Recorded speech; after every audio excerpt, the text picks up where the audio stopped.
Hey, I'm Mike Meiers, and this is the Songwriting for Guitar podcast, which is geared to support songwriters and producers to gain confidence and turn pro. I bring on industry experts to help you improve and monetize your skills, engage better in the writing process, and build healthy habits to create a sustainable career that you love. Caffeinated, inspirational, conversational.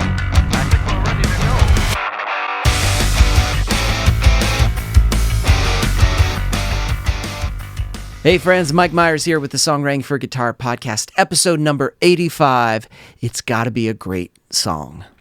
In this episode, we got the one and only Josh Doyle back for his 400th appearance, which I love Josh. You know, he's been one of the biggest mentors to me, and he's one of our coaches, so it makes sense. He's been back a lot, and in this episode, we're going to talk about a great song. Yes, literally just that, a great song. You know, in the world of licensing, which Josh and I are in a lot, there's this myth that, it just has to be some good production, or I'll do some extra things. The song doesn't really matter. It's just, it could be, it's not that bad. No, it has to be a good song. And we talk about that all before production, all before all the extra stuff.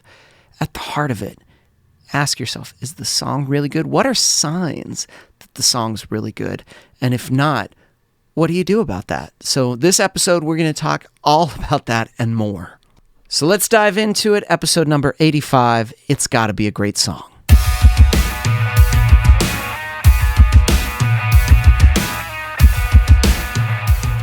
The return of Josh Doyle. This is your 29th return to the podcast. It's like SNL. It's like going to be me and Heather Taylor in a small room. John Belushi. No, John Goodman, I think, has the. Right. He has I think he's hosted 12 times. Yeah. Maybe more than that. And I'm like, really?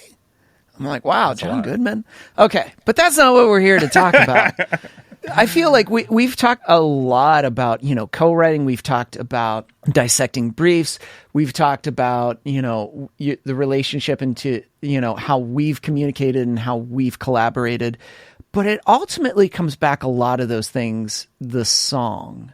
Yeah. And this is like the bare bones, the essential part, like the health and structure of your song. Production's not going to cure that. There's rarely going to be a point where you can write a bad song and production is going to just turn it all around. Why do people think that? Because it's hard, and it's easier just to hand it off to the producer and be like, they're going to polish this and make it sound like the thing.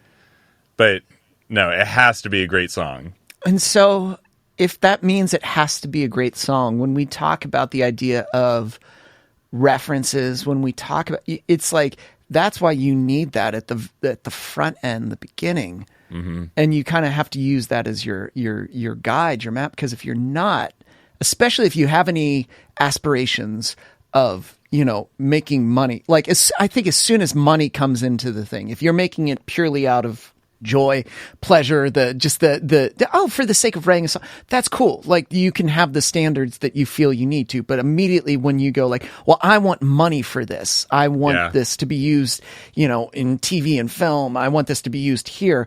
Then there's a playbook. The tricky thing is knowing when have you written a great song and when is it ready to go off to the producer? What things can be dealt with in that production phase.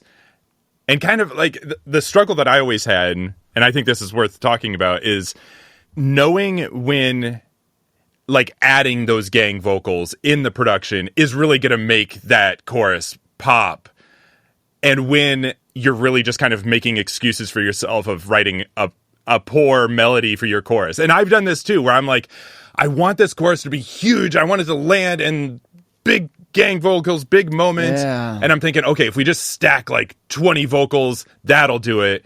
And then I've been in, obviously I'm producer songwriter. I've gone and tried that. And I'm like, you know what? This is just not a great hook. It's the hook that's failing here. That takes a level of, quieting of the ego. Yeah. Too, to be that's not a good melody. It's not going to fit. Who am I kidding? It's not really, it doesn't work. But knowing when okay, you know what, that is a great melody. anything that I do to it here with the group set is just going to enhance it. Yeah. To get there, you have to write a lot. And you have to be, but you also have to be actively engaged in it. That's the thing too.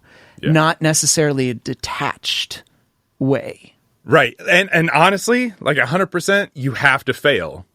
You have to like what you, to your point, like you have to write a lot and you have to have some failures so that you can, I mean, just for example, like this like idea of like, I want my chorus to be big with like big gang vocals and stuff like that. Like you could write a really catchy chorus melody and it could just be super busy and just not lend itself to like, because the more gang vocals you put on, the more vocal stacks, especially if you're trying to go after that big bar yell kind of energy. If your melody's too busy and moving all over the place, that's just not going to work. It's just going to be a hot mess. And even though you've written a great hook, you've got to write a great hook that like a bunch of drunken people at a bar can all sing along to, you know, and not stumble over each other in what they're saying. Oh, that is, but I mean, even what you're describing there too is envisioning that the value of someone that's producing and being part of the songwriting process and they're in the ground floor and helping shape it to make that process easier to foresee like what it's going to be and ultimately help guide the others that are writing with them to ultimately the end result. And, you know, when they get a great production, they're like, oh, this worked perfectly. Well, it's because at the very forefront, at the beginning, while you were writing, you were thinking about that. Exactly. A lot of people don't always do that. No. And again, how many times can we say, because this is difficult, this is hard. It's hard to like be thinking about, you know, making your chords and the way that you're playing your guitar part as catchy as possible. And then think about your melody and then your lyrics and then envisioning, okay, how's this going to be produced and what kind of layers are they going to put on to it? It's a lot of steps. Yeah. But it's one of those things where like you have to like get, what do they say? Like you have to get in the woods and then you have to step back and look at the forest. And then you have to get in the woods and step back and look at it's like this stage of like, and even when I'm co-writing with people, I'll get in there. I'll get in the nitty gritty, get surgical. And then just like while they're working on, they're saying, just give me a minute. I've got this idea. That's when I'll be just sitting here being quiet and I'll be thinking, okay, what's this? Like, what have we done here? Like, how is this going to work in the production? And are we heading in the right direction? And sometimes I have to be that bearer of bad news of like, you know what? We've been writing this melody not at the BPM that we aimed for. We've slowed this down.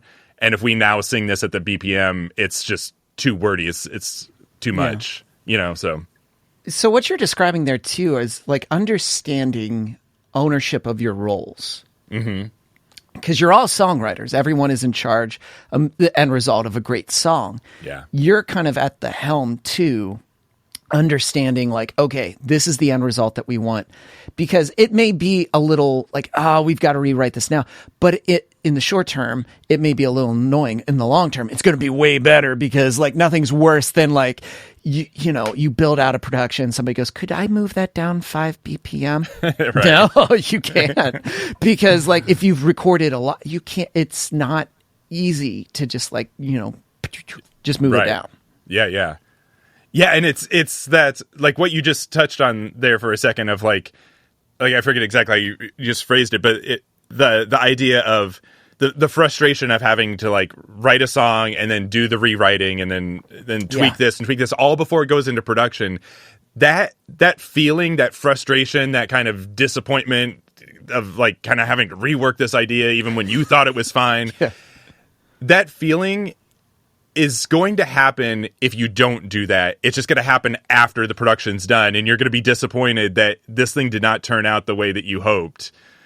So it's kind of like eat your vegetables now so that you can like have your dessert later. Oh, I didn't even think of that. The idea of like, you're just avoiding the disappointment. The question is, do you want it now or are you going to have it later where it's too late? Like, which one do you want? And I feel like someone that takes ownership goes like, if we do this now, I'm not happy with it. Neither can communicate that too to their co-writers. Like, hey, I'm not crazy about it either, but they can say, here's why. If we do this now, it's going to be way easier. And then when they get to the finalized product, everybody's happy and everybody's like overjoyed. Like, oh man, I'm so glad we did that. I feel like I've had conversations. I'm glad we did this because now we're happy, as opposed to the reverse. Like, man, I wish we would have done that. And if only we had known, if only somebody had warned us. Right. And that kind of the whole BPM thing that you were talking about, like as a producer, the person that's like running the DAW, that's like my least favorite thing to do is to have to like go and re-record at a new BPM because you didn't get it right the first time. I hate it. But man, in terms of like just eating my vegetables and just doing it because I know it's going to end in a better result, because if I don't, I'm just going to be disappointed. I know that I have to do this difficult thing now. And yeah, so the songwriters out there who are like, think that your producer's giving you all the tasks, like sometimes the producer is like, has to be the one to like do the unfun thing. I feel it's also a little bit of the, I'm trying to think of the best way, not like, we always say like steering the ship, the producer. It's like, if you're going to produce, you kind of have to be involved in all of the aspects, even the ones you may not necessarily enjoy the most. Right. If you're going to take on that role and you're going to take that on, you have to be, if you're like, oh, I don't like the songwriting process that much, but a lot of the issues are going to come up early on in those stages. Yeah. You better enjoy being there. You mentioned something before we hit record, and I never thought of this, kind of like what the producer's role, from a label standpoint, what the producer does and how they're the ones that are held accountable. Thinking of like how the music industry's run for, the last 100 years, and yeah, typically like it's the major label who hires the producer to produce their artist, and the producer can't come back to the label and say like, oh, I'm sorry you don't like the lyrics, or I'm sorry you don't like the melody. I didn't write that. They don't care. They hired the producer to deliver a great hit song, whatever they're looking for. And it's that producer's role to like make sure it stays in budget, make sure that the song is as strong as possible. I mean, if you listen to, what was that Santana, the biggest Santana song from, with Matchbox 20, Rob Thomas singing on it. Oh. It was a monster hit that I can't remember the title right now. But anyway, there's a story of how many times that song had to be rewritten before the label, it was some... Smooth. There you go. It's Smooth, yeah. So Santana's Smooth. That song had to be rewritten, and it changed like songwriters so many times, changed producers, like all kinds of things until it got done. And these are like A-list people that it like got taken away from, handed to another like guy with 100 hits, and then another person was brought in. It's not easy. Even at the highest levels of the highest performing people, it takes a lot of rewriting and refocusing.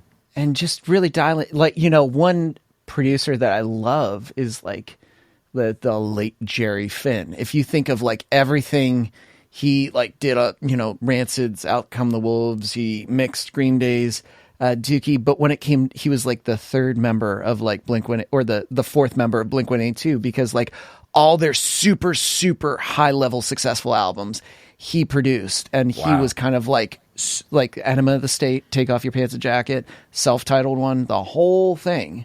Wow. He was very much in the kind of like in the stages of writing, guiding, vocally, and direction and all that, and pushing.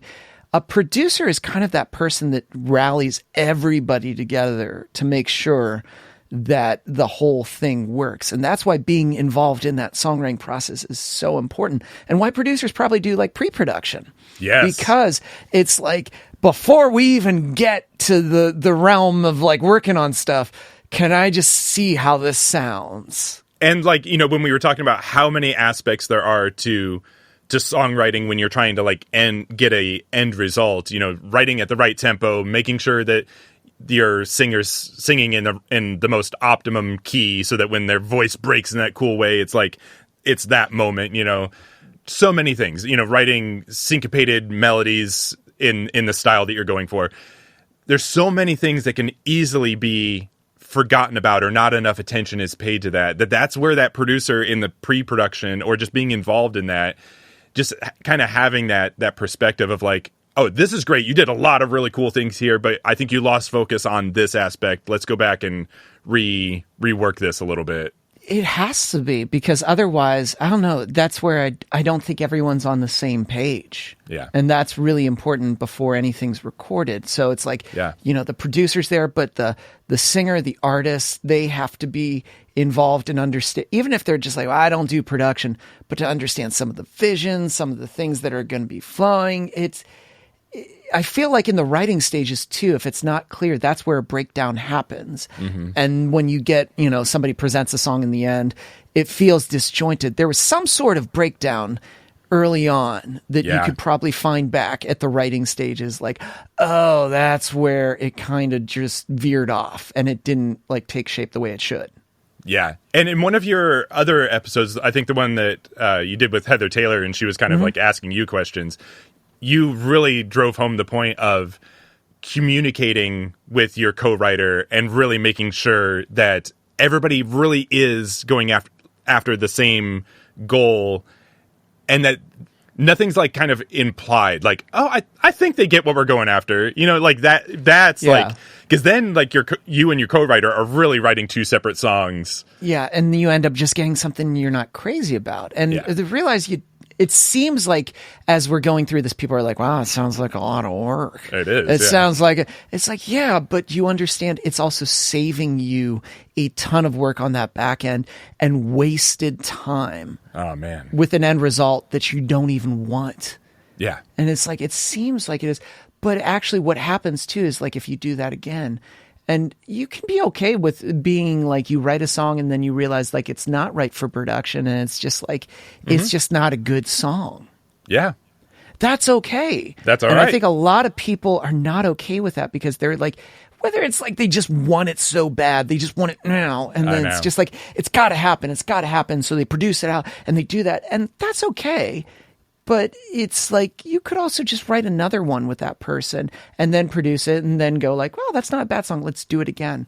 Let's repeat the process. I think people are so quick to show all these songs so early on where I'm like, you need to just not. Right. Like I'm a big fan of taking pieces of like writing a bunch of songs and taking pieces of like this chorus and matching it up with this verse that I wrote 3 days later, that whole thing. Because you think about the odds of like this like purist idea of like songwriting and like, I'm going to sit down, I'm going to write this 3.5 minute song all in one go. And that is going to be the song that you're going to string together the best verse idea, the best chorus idea, the best bridge, and it's all going to just happen. It doesn't happen like that. And it's so difficult. If it ever does, it's a miracle. So I'm a big fan of like writing several songs. Yeah. And like being like, ooh, this chorus is really strong. Let's match that up with this, like I said, this other verse or this other bridge from like 2 months ago. I'm always like saving lyric ideas or melody ideas and piecing things together. Write with intention, but write another, and then write it again, and then write another one, and write another one, because through repetition, it's bound to get better. Yeah. Because I can also hear in my voice some people that are like, but Mike, I just make the track and I wait for a top liner. Mm-hmm. And I get that. I've had some songs where it's like, I build out, then they do the top line. That's great. But I feel like I can do that now after writing a whole bunch of songs and a whole bunch of productions of then building a formula. I think if I did that way too early, those would have been, but it'd just be bad, because then that was me too missing an opportunity to be engaged in the writing process. Mm-hmm. It's too easy for me to just be like, well, I'm not going to be and just like, washing my hands of it and leaving it up and not guiding them on the melodies because I realize even when I have a top liner, I'm still being like, hey, I really like I'm guiding where I want the harmonies and direction. I'm not necessarily like everything you give me, I shall throw in. Yeah, no, that's a great point. Like, and I think there's a lot of, and it's easy to be insecure. There's a lot of insecurity about, a co-writer giving feedback on an area that they're weak in, right? Like say that there's somebody that's like, oh, I'm horrible at writing lyrics, and, God bless you for acknowledging that. But, like I'm just really not, I don't enjoy it. I'm not strong at it. But you are allowed to say those lyrics are cliche And I think that we can do better, you know? And the one thing that I always try to do is if I'm going to critique something or suggest something's not working, I try to at least come to the table with an idea. Like, don't just be that person of like, oh, that sucks and that's no good and blah, blah, blah. And like just being like poo-pooing on everybody's ideas. So like at least like come to the table with, you know, you might not be able to replace it with like the best lyric line, for example, but you should be able to be like, all right, I think this is too cliche. Could we try something else maybe from a different angle? Like come to the table with something. Yeah. Yeah. It's it's just kind of also challenging yourself to grow a little bit because you realize like, oh, if I grow a little bit more melodically in this area, let's say it's melody that you're weak in. If I grow melodically, I'll know how to communicate more effectively to a co-writer what they need. And I feel like a co-writer that wants to grow with you is willing to be like, oh, you mean da da da da da, giving the language and the terminology. Oh yeah, that's what I mean. Cool. Now you've got that info so that you can share with, you know, them again and with other people that you are going to collaborate with. But like if you're more engaged in the process with them, as opposed to seeing it as such a separate, transactional, detached way, I feel like a lot of the songs that have worked well, a lot of it was kind of like working on, you know, just the bare bones, the essentials of the song together to where we were all like, yeah, that's in a good place. Yeah. Because the ones that I look back that I've struggled with, there wasn't a lot of that because either they were, you know, I was like, hey, let's be, I don't know if, and so it was just like, oh, no wonder nothing really, or I'm not really motivated or crazy about that song. Yeah. So much that I agree with there that, you know, if it was like a 3-way co-write, let's say, and, you know, you've got somebody in the group that's strong with melody, somebody who's strong with lyrics, and then somebody who's great with like chords and progressions and stuff. You want like, it's kind of like they're all doing their own like quality assurance on the song. Yeah. Mm-hmm. You know, because like me as like the chord guitar guy, I might not really be passionate or knowledgeable or whatever about melody or lyrics. So I want them kind of like checking in on it, and everybody should be really using their powers to make sure things are working. I love that idea of quality control because I think I've been binging on little clips of like Hell's Kitchen. Mm-hmm. And you think of it in the kitchen, there's stations. Yeah. And they all have to be communicating with each other. And when it always falls to shit or Gordon blows up, it's because I feel like the one thing he was like, communicate with each other. Like I really say, you've got to tell me how many more minutes until this, how many more seconds in this, where are we in that stage? Yeah. That is the fundamental, the core of the song has to be communicating. Cool. You're the melody chords person. Awesome. How's it shaping? How are you feeling as it's working with the melody? Is it working with it, or do you feel like, is it kind of like stuck? Does it feel like it feels a little forced? You know, don't be afraid to say, like, even if you don't know the words of melodically what needs to happen, say like, hey, I feel like something's up with this. Maybe it's on my, can we just go through that? Yeah. Because that sort of openness to being like, hey, let's also start to fix some of this, like get the initial idea out and then go through, and then let's start to kind of like look at the sections, transitions. Is everything flowing? Can we play through it? That's another big thing that I realize a lot of people don't do. Yeah. I'm like, hey, could you just play through your song? And then they kind of like look at each other like, you know, well, you know, we okay, that to me is a huge red flag. You can't walk through, nobody can. Mm-hmm. So that means something's not sticking. Something's not staying with it.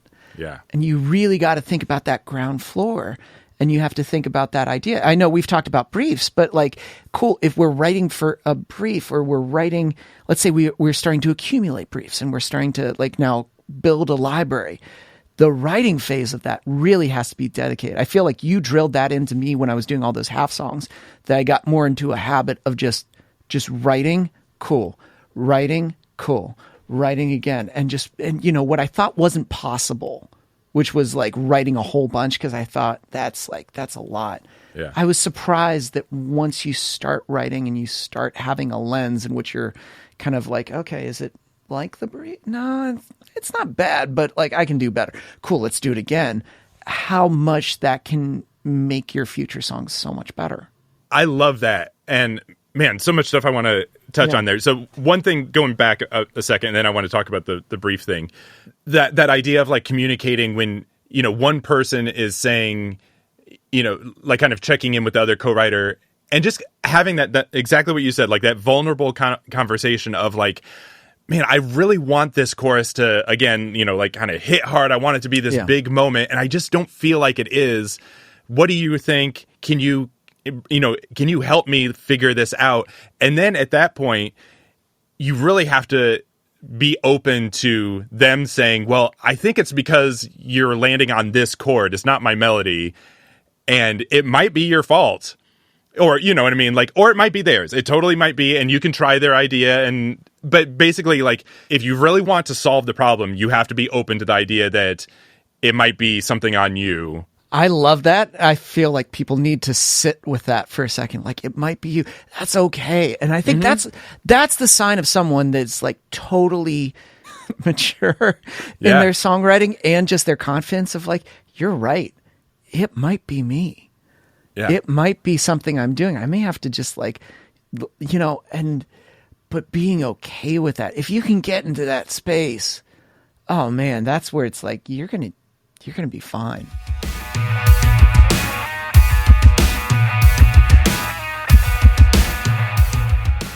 Hey, it's Mike, and I just wanted to jump in the middle of this podcast to ask you this question.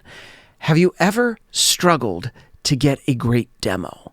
Have you even outsourced this and, you know, went to other people, you spent a lot of money, and you get it back and you're like, I don't think this is worth it. Listen, at this day and age, you need to be doing your own demos. There's so much technology at your hands, and you've probably searched at YouTube looking for examples, but you went down this rabbit hole and you're even more confused. What I want you to do is go to songwritingforguitar.com and look at our free training series, DAW 101 with Madeline Finn. Now, Madeline is one of our coaches, an extremely amazing songwriter. You know, she's racked up over 24 million streams on Spotify. She's had multiple placements, plus she was a top 70 contestant in American Idol. So she knows a thing or two when it comes to music, and she has a great series breaking down the process so you can start doing your own demos from home. This is kind of your go-to where you don't need anything else. So go to songwritingforguitar.com, scroll down to our free training series, and click DAW 101. All right, so let's jump back into the episode.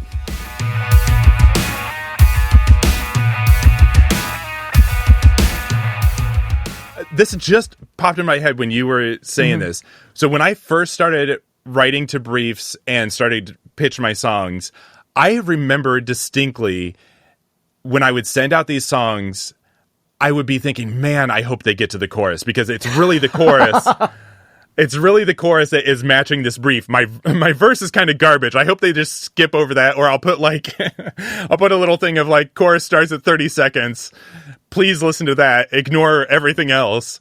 I had so many songs that were like that, of like, ooh, I hope they listen, like, the verse really fits, my chorus is garbage here. I hope, you know, like that kind of thing. That is a great, like, talk about like just writing a bunch and learning from those feelings. Yeah. And like the next time you do that and you're like, man, I want to pitch a song where they can just start at the beginning. They can just start at the beginning of the song, and I am completely confident that they are going to just, that they could use the intro, they could use the verse, they could use the chorus. Bam, bam, bam, just strong, strong, strong. That's when I really started getting kind of obsessed with really good songwriting, and not just saying like, oh, it's just a bridge. It's just, you know, it's just a verse. My chorus is really what they're going to be using. That's when like I really started having successes, is when I, at the songwriting level, I could write really strong parts, and then the production just really took off too. I feel like we've talked about one side of it, which is kind of the insecurities. People are worried about like, oh, if I don't take owner, you know, all of this. So, and then there's the other side, which I think is laziness. which is just like trying to relinquish control. Like, I did my part. It's, if you're going to get your percent, you got to do your thing. And so if it screws up and it doesn't work out, it's not my fault. I did this part. That's all. And it's just like, that is like putting someone under the bus, or just like, here, let me help you bob and frapples. I'll hold your head down really like it's that sort of, especially if you're saying you're the producer. And then you're going in, and I'm like, well, are there some harmonies? And blah blah blah blah blah. Well, I got this top liner to do it. Okay, did you give them instruction? Well, I just let them do their thing. That's just like, I don't know. You got I don't have kids, but if I had like a kid at home, and I was like, what do they have for dinner? I don't know. I just let them go in the kitchen, and they'll figure it out. Right. It's that sort of detachment that I'm like, oh, that's not going to be good then. The thing that has always helped me is just being in service of the song. Mm-hmm. Like, that is all I really care about. I just want to make a great song. I don't care if I didn't write a bit of it, or I don't care what role I have to play. Somebody else produces it. Somebody else writes the melody. Yeah. Whatever role I need to take to like make this song great, I just want that thing to exist, and the ego or the it's not my fault. Yeah. Like, they did it. They did this part that you don't like. Yeah. I kind of don't care. Like, I just want the song to be great. And like, you talk about kids, like, I feel like it's that thing where like one kid comes up to the parent and is like, they did this and they pulled my hair, and the parent is just like, I just don't care. I want you to just get along. All I want is this thing to go well. But that's what's ultimately going to cause a good song to do well. That's what. If everybody is doing that, if everybody's in service of the song, if everyone is in service of the song, you are going to be fine, because you're either all going to admit we need to write another one. This wasn't bad, but you know what? In the general scheme of things, it's maybe not going to hold up. So, but you know what? We're working really well with. That was great communication. We're building something. So let's keep on going. Yeah. Or you're going to write a song. And you're, guys, this is great. Is clear. I find like anytime that if I take on a new project, like I took on one recently because they had written a great song. Like, they had written just like, it was a good song.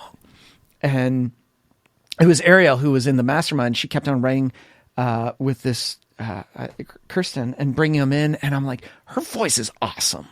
Like, the structure of the song is awesome. Like, they were bringing me these bare bone demos of just like guitar vocal, and I'm like, or piano, and I was just like, that is fucking awesome. Who's producing this?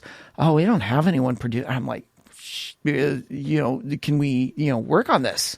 Because I think this is really good. It was just clear that they were clear on their structure and their roles, that it was anyone who listened to it was like visibly could tell, oh, wow, this is really good. And they were open to the product. And it was like, that's where I feel like I can serve the most and bring my goal was to just like, the song was already awesome. I just want to try to like amplify it a little bit more and bring out even, highlight the best parts even more. And the best part should just be the whole song, not just the part. It should be the whole song. Yeah. That's exactly why when you can write a great song, like, it's going to be easier to find a producer because, you know what I mean? Like, you write a great song. I can, to anybody out there that thinks that, like, whoever, I don't know, maybe the coaches are a little bit harsh and we're just always like nitpicking and blah, blah, blah. And we just love like torturing you guys out there. No, 100% exactly like Mike. I want to be surprised. I want to be excited about, like, I want this song to be great. I think you're just reiterating too. Yeah. It's just like when I see someone that, in this case, it was in the mastermind, I was just like, I knew every time that we had a listening session, she brought another song that she had written with her. And I was just like, this is going to be good. I was like, is this the same one that you were last time? I love her voice. And she was like, yeah, it is. And I'm like, ugh. And you know what? When she came, she lived in Nashville. And so when we had to record vocals, she came here. It was so easy. Like, the voice that I heard in that demo was the voice that she would do on the first take, the second take. And I was just like, this is great. And I'd be like, hey, could you give me like a third? And she was like, yeah, like this. And it'd be like, yeah, that's exactly it. And it's just like, that to me is where it's like, oh, this is going to be really good. Like, this is exciting because I feel like I can't believe they're letting me be a part. Like, this is going to be really good. And now the song is like, and I'm like, cool, let's move on to the next one. Send me another one. Cause I know that they've got a good process, because at the heart of it, it's a great song, and I can see kind of what you said. Like, I can be there and see the tree, but then I can back away. I can see the whole forest and where it needs to go, because they're visibly clear on their roles and their parts. Mm-hmm. And it's not a harshness when we tell someone to write again, because we want to be like, I can't believe it. That is amazing. Like, we did a listening session. I remember, I think it was Sarah Jelly. She brought in one that was just like guitar vocal. So she was like, I just recorded, vocal stuff. It was awesome. Like, it was just like, it was just again, it doesn't have to be a crazy demo. It could just be, and I think in the beginning, that's good to just have a very sketched out view of the song, because then you can, it's a lot more easy to maneuver parts around, as opposed to the whole thing's built and be like, okay, let's move this up over here. It's really hard. Yeah, I mean, honestly, and I know that you're like this too. Like, so many great songs that I've gotten to work on have just been voice memos the first time I heard them. Yeah. And you can tell everything that you need to know. If it's well performed and the vision is clear, you can tell exactly what you need from whether it's going to be good or not from a voice memo. Yeah. That's right. Like the ones we did with Maddie, I just sent you all 3. And that was just a day where she just came over. I was like, let's just write. And we ate food, we hung out, and we were like, let's write another one. Let's write another one. Let's write another one. Yeah. And that was it. Taking a step back, when we're talking about, everybody being in service of the song and it's like you and a co-writer, what happens and how do you handle it when, say, you think that this song could be better, like things need to be improved, but maybe your co-writer, this is the best thing that they've ever written, and they just see like, oh man, I'm like at the peak of my game right here, but the other person is like, no, we could get this better, this could be stronger, and there's that kind of lack of vision between the two? That's a good question. Okay, so if I feel like, okay, they're performing at their peak right now, like, and what I mean is like that they're all the knowledge they've consumed, they're utilizing it, but they've got a long way to go in terms of like growth. My question is, do I see them continuing to grow? Do I think they're going to consume, they're going to advance, like, they're going to go to, whenever I hear that someone's gone to a conference, that they've traveled somewhere, they've taken a course, they're doing this, they're implementing, I can see that they're actually making time. I'm like, okay, they're going to do fine, because they're really bettering themselves. So if I look back and I see that they've been doing that and they're on track to do that, I would just be patient and be like, cool, let's write another one. Let's do another song. Let's do another song. I could go like, hey, let's go back to this one. Or I could be like, you know what? Maybe this is just their first kind of like, this will help them for the next couple that we write. That maybe the next one, maybe not the next one, maybe not the next one, but maybe that third one, that's the one where I'm going to be like, there we go. We've gotten to a rhythm, a flow. They get a little bit more comfortable with me, and so they start taking a little bit more chances vocal or whatever the role is. So it's like I have to also not only see the vision of the song, but I have to see like the vision of the person if they are going to be growing. Or do I get a sense that they're going to turn off the faucet? Like, cool, I've done it, and now I'll just wait. Because I think a lot of people do that. They're like, oh, I did this one, I did 2 sessions with so-and-so. And I'm like, cool, when are you doing the next 2? Oh, no, that's good. Really? You feel like you've scraped the full amount of knowledge from them? That's it? It's like, is that what you really think? It's because the people that have done really well have literally invested thousands upon thousands upon thousands of dollars. And as they grow, the next investment that they take is basically like all of their past investments in one. Like, maybe they've invested, 8,000 in their career. Well, this next opportunity that they're going to, it's 8,000 for like that weekend or that thing. It's like the investment, just the ante gets higher. If that person's okay with it, then I'm willing to work with them. If they are not like that and they're almost like I've now stopped. This is as much as I will. It's probably not going to be good. No, I completely agree. I also think that on like a related topic to that some things that I consider is maybe we're writing the wrong song for their skill set. Ooh. Yeah. You know, and we're trying, and that's happened, you know, that whole thing of like you get a brief where they're like, we want like a Scottish lullaby, whatever, you know, it'll pay $3 million. And you're like, we've got to write to this. Do you know anything about Scottish lullabies? Nope. Let's do it. You know, and basically like, you know, that's an exaggeration, but you could be writing the wrong song with the wrong person, and you might hear that it needs to be improved, but they're trying their best, but they just don't write well in that style. So, you know, what are you going to do? I love, you know, that's so it's like, yeah, they could be the wrong top liner for it, or it's like you want to write a pop song, but you got a producer that does like local singer-songwriters. And so it's just like, they're not going to get and then you're like, why does this feel like a singer-songwriter? Well, what do? Well, they've done some local singer-songwriter. Cool. Have they ever done, you know, anything that's like, you know, that, you know, Jack Antonoff kind of stuff? No, he doesn't know who that is. Okay, then why would you expect? It's like going to McDonald's and being like, I was here for healthy food. How dare? It's like, that's not the purpose. That's interesting. It's just like, it's not that they're not good, but it's just the role is not what they're meant to be. That's, I like and that. that's why, and I know that you and I have talked about this, like that, like our phone is filled with a bunch of like really talented people in a bunch of different styles. Yeah.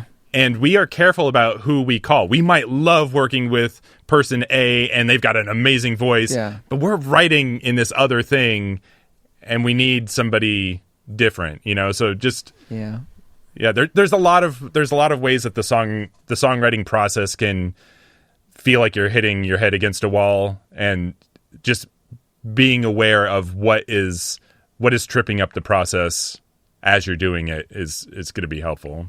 And that it just makes total sense, because all of these things that we're talking about are just taken care of in the initial songwriting phase. We're not saying like, oh, this is totally a mixing thing. Oh, this is totally when you're layering, like stacking your No, we're like, hey, this is at the ground floor. So it's like the whole point of this is if you have been slightly present in the writing, or like a little detached, or it's just like you haven't even, it's been an afterthought, like, or it hasn't even been a thought. This is the whole thing that's going to separate you from doing it well and just doing it with little result. Yeah. Right. I'm trying to think of the nice, but it's just like, because I feel people that are listening to this are, you know, that have, you know, entertained thoughts like this because they know it's possible, but they're, you know, at some point there was a kink in the chain, and it always goes back to the writing. And I just look at my own, like, oh, why didn't that work? The writing, it was just like, it just wasn't that good. Why did I think production is going to, like, you know, there is an old producer, or he was an engineer when we would record locally. And his name was Doug. And he was like, you could always tell that he did a lot of drugs at a certain period in time. And he was the guy that would run, like, he was always there, no matter what, you know, year or day, he was always there. Hey, brother. He kind of looked like Chad Kroeger from Nickelback a little bit, or just like the off-brand version of Chad Kroeger.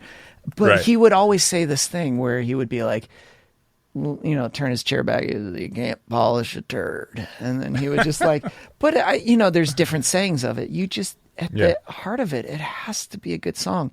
If you can't initially play me it at the beginning, like any of you, or just sing a part of it, and if you enter the phrase, hey, get to the core, then you know, like, something needs to be worked on. Yeah. If you get that feeling like, no, just keep listening until I get to this part.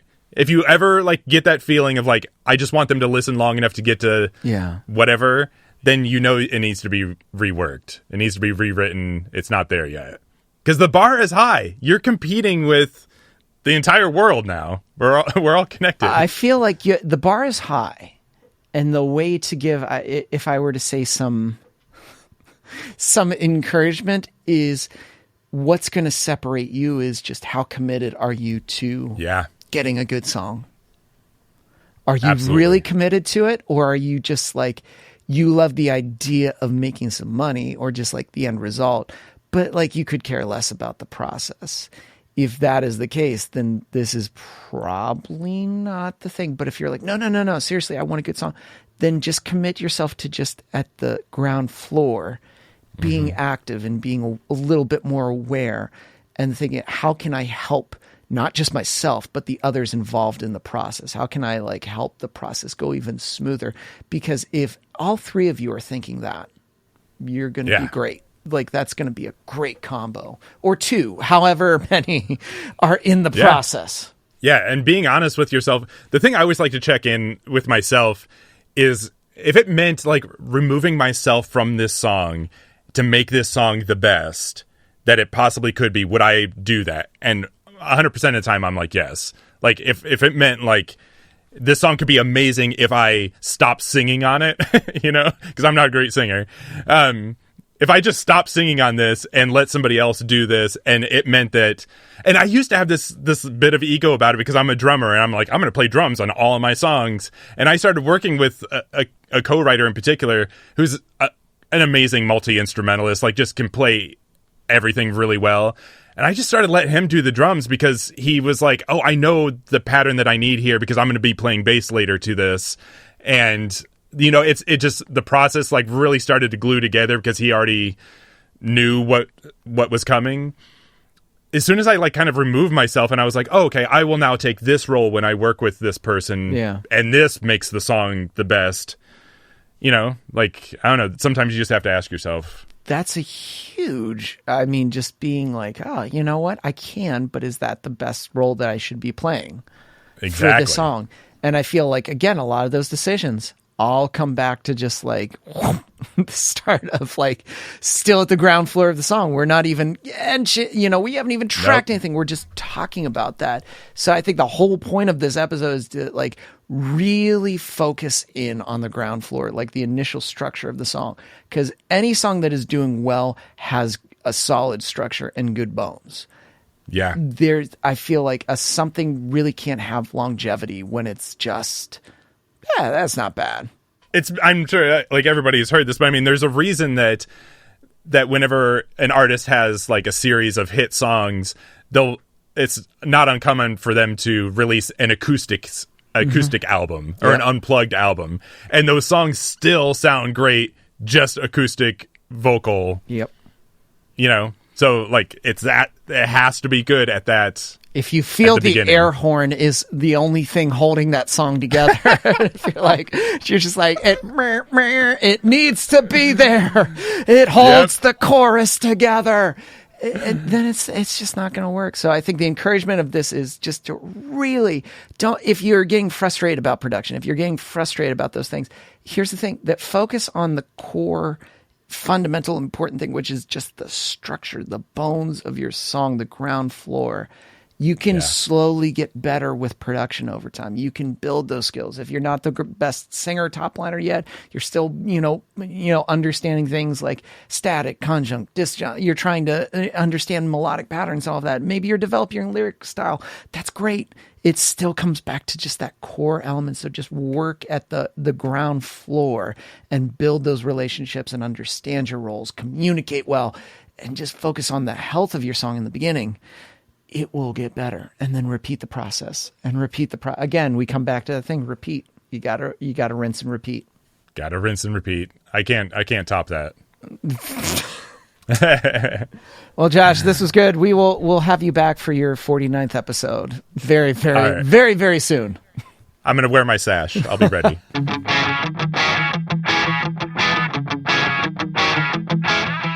Big shout out to everyone who has left us a review on Apple Podcasts. And if you're thinking, Mike, I haven't done that yet. I remember you mentioned that and it was on my to-do list, but things happen. Hey, it's okay. Don't sweat it. Guess what you can do right now? You can go to Apple Podcasts, find our podcast, leave a 5-star review, and talk about one of your favorite episodes. In fact, if you want to share it on social media too, in an Instagram story and tag us at Songwriting for Guitar, that would be amazing as well, to just spread the word of this podcast, because believe me, every little bit helps. And that does it for this week's episode. It was edited and produced by Chris Fafalius. I'm Mike Meiers. Thanks for listening.